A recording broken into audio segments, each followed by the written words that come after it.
I am, and I've been looking. You don't want to bring the wrong one. This is, it's not lotto, but the guys that are in our league are pretty good. Most teams have 3 imports and elite Australian players as well, and -1 means that you've really got to fight and grind your way to get it. But adding another import, I'm still unsure of. Is it a big? Is it a guard? But I just know that whoever I bring in is culturally he's got to fit. He needs to be able to make a difference in this competition and help us be successful, and probably more so maybe a closer. Isa na namang kagulat-gulat na araw sa inyong lahat. Now, it becomes clearer. Kukuha talaga ng third import ang Adelaide 36ers dahil sa pagkawala ni Isaac Humphries for the remainder of the season as a player. Yes, hindi na maglalaro si Humphries this season, pero he is still part of the team. While still recuperating sa kanyang injury, he will also serve as an assistant coach ng team, and it is expected na isa si Humphries sa suhubog sa NBA career ni Kai Sotto. At dahil dyan, napipilitang kumuha ng third import ang team, and according sa interview ni Coach CJ Broughton, ay mukhang tuloy na ang kanilang pagkuha ng bagong import na makakatulong sa kanilang kampanya. Looking at the current lineup ng team, ay complete naman bawat position, but what they lack is a player in the caliber of Vic Law and Bryce Cotton who can manufacture their own points when the going gets tough. At kulang rin ang team ng isang closer dahil most of their games ay nakatalo lang talaga sa fourth quarter, at ito talaga ang kanilang need, at ito rin ang nakikita ng coaching staff. They need a closer more than anything else. Kung big man o guard man, ito ay it doesn't matter. Ang importante, isang player na walang daga sa dibdib. The read, rejected by Sotto.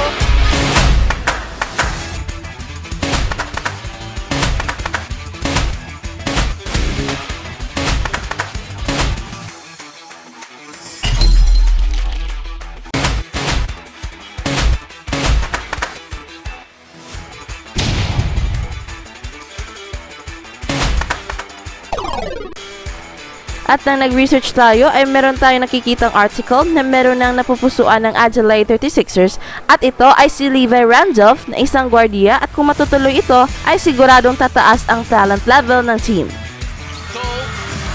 Webster, here is Randolph, guarded by Norton for the win. That will be the win. Levi. Hugely entertaining contest. Back-to-back 20-point games for Mooney. This time it's Randolph around Travis. Was that in the cylinder? 7 for 3 points, but Women's out wide. He's got a donut and a couple of assists. Here's Randolph straight into the game and knocks it down to keep this game alive. At mukhang suwak na suwak naman ito sa mga sinabi ng mga commentators ng ESPN sa NBL na kukuha na raw ng third import ng Adelaide 36ers, at ang naturang player ay hindi na raw bago sa NBL, having played sa Australia before. At na ang tiningnan natin ay nakapaglaro na pala itong si Levi Randolph before sa NBL Australia, playing for the New Zealand Breakers. So mukhang hindi maapektuhan ang playing minutes ni Kai Sotto sa pagpasok ni Levi Randolph. And hopefully ay magkaroon ng magandang tambalan silang dalawa, dahil need rin ni Kai Sotto ang isang magaling na point guard na pwede makapagbigay ng bola sa kanya at ma-maximize ang kanyang talent. Although upon checking up his numbers the last time na naglaro siya sa NBL ay hindi gaano maganda ang kanyang assist averages, na sa 30 minutes of playing time ay he only had over 1 assist per game average na napakababa for a guard. Although mukhang maganda naman ang kanyang scoring average, almost 15 points per game. Hopefully, isang closer kind of a player itong si Randolph, dahil hindi lang kailangan ng team ang isang scorer, they need also a closer. But if there's one thing na dapat nating titingnan, if ever matutuloy ito, ay mukhang meron ng tiwala ang coaching staff ng Adelaide kay Kai Sotto, dahil he is the next man up after the injury of Isaac Humphries.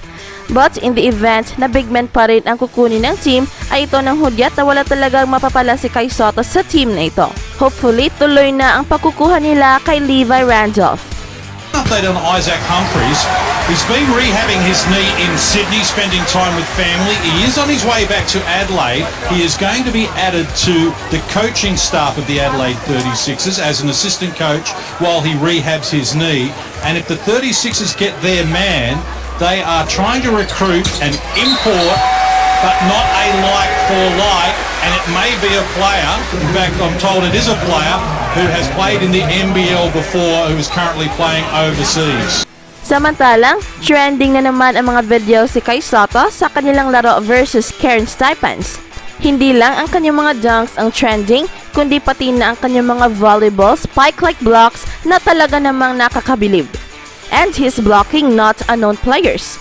Mga ex-NBA players at mga magagaling na Australian players ang kanyang mga binutata, and it just proves kung gaano kagaling ni Kai Sotto. At sa isang post si Kai Sotto ay nagiging trending ang kanyang pagiging Indonesian player thanks to his teammate na si Emmanuel Malu na sinabing proud daw ang mga Indonesians kay Kai Sotto, referring sa mga magagandang performances ni Kai Sotto sa NBL.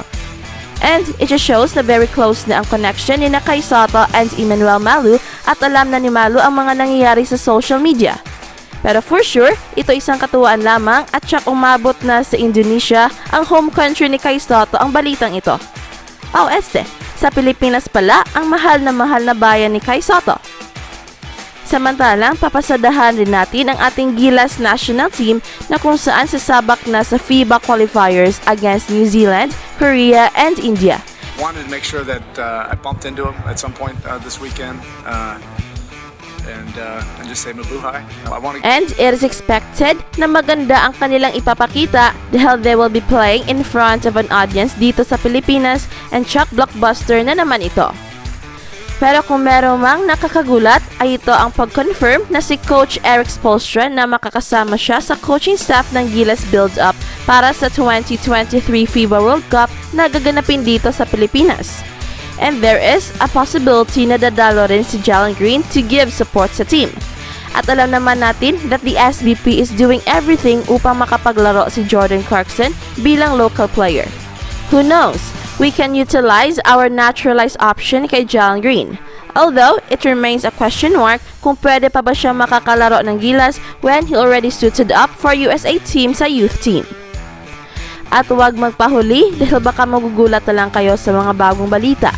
At kung nagugustuhan nyo ang ating channel ay huwag kalimutang pindutin ang like and subscribe button at pati na rin ang notification bell upang updated kayo sa mga nakakagulat na balita. Salamat and see you around! I am, and I've been looking.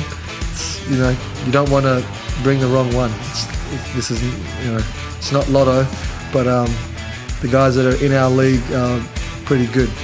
Most teams have 3 imports and elite Australian players as well, and -1 means that you've really got to fight and grind your way to get it. But adding another import, I'm still unsure of it. Is it a big? Is it a guard? But I just know that whoever I bring in is culturally he's got to fit. He needs to be able to make a difference in this competition and help us be successful, and probably more so maybe a closer. Yep. Oh, the time's always ticking. Clearly, he has to be here before 12 games. So we haven't got long because we go away next weekend. We play the Hawks on the road, and we come back and play Sydney. So that takes us down to 15. So I'll have to narrow that down in the next 3 days, and then make a decision. And then I want the team to have a say as well. So while I get the overall say, I still want everyone to be comfortable with it, especially in this group.